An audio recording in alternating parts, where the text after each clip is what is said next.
आज आरजू बाजार में सामान लेने गई।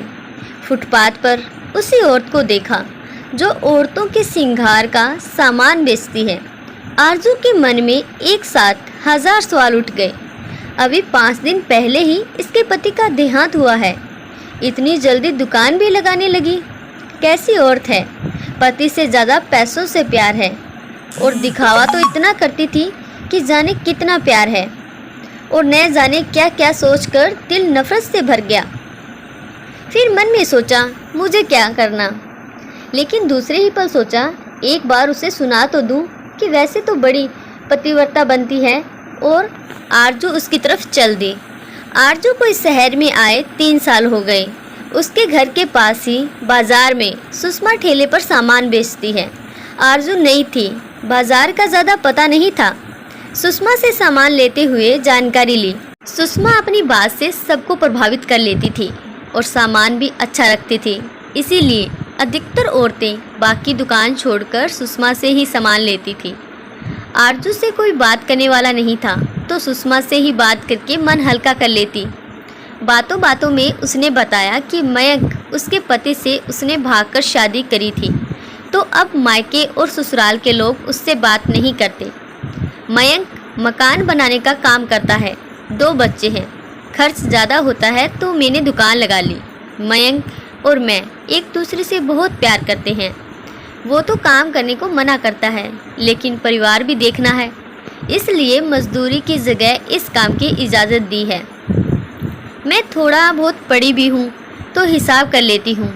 आरजू भी दिलचस्पी लेती, अपने बारे में भी उसको बताती। एक दिन रात के समय आरजू सुषमा के घर गई तो उसने देखा मयंक उसके लिए चाय बनाकर लाया है, और सुषमा से बोला मैंने खाना भी बना दिया है।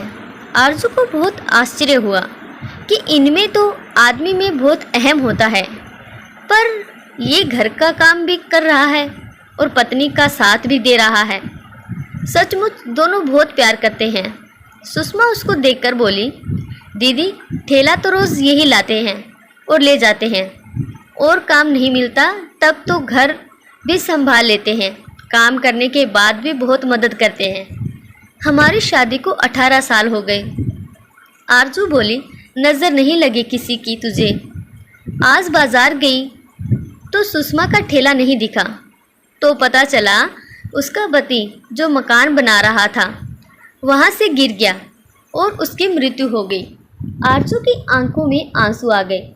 एक रिश्ता जुड़ गया था आरजू का सुषमा के साथ। वह सोच रही थी कि कैसे रहेगी सुषमा, कितना प्यार था दोनों में, कैसे संभालेगी अपने परिवार को। आरजू को जब से पता चला था वह यही सब सोचकर सुषमा के लिए दुखी होती रहती थी। लेकिन आज जब वह बाज़ार गई और सुषमा को तो सामान बेचते हुए देखा तो आरजू को गुस्सा आया। सुषमा के ठेले के पास आकर देखा तो उसकी आंखें सूजी हुई थी, चेहरा उदास था, पर ग्राहक को सामान दे रही थी।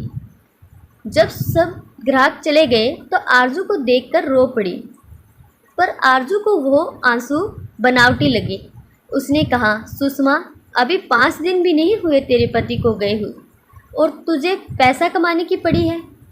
मैं तो सोच रही थी कि दुख में तू महीनों बाहर नहीं निकलेगी, और लोगों का सोचा है क्या कहेंगे। सुषमा बोली, मेरा दुख मैं ही जानती हूँ और दिल सबका दुखता है, पर क्या करूँ, मजबूरी है। हम इतने अमीर नहीं कि महीनों बैठकर खा लें। जो पैसा जुड़ा था वो इनके क्रियाक्रम में खर्च हो गया। ठेकेदार ने थोड़े बहुत दिए, बोला उसकी ही गलती थी। अब बच्चों को भूखा नहीं देख सकती और कोई सहारा भी नहीं है।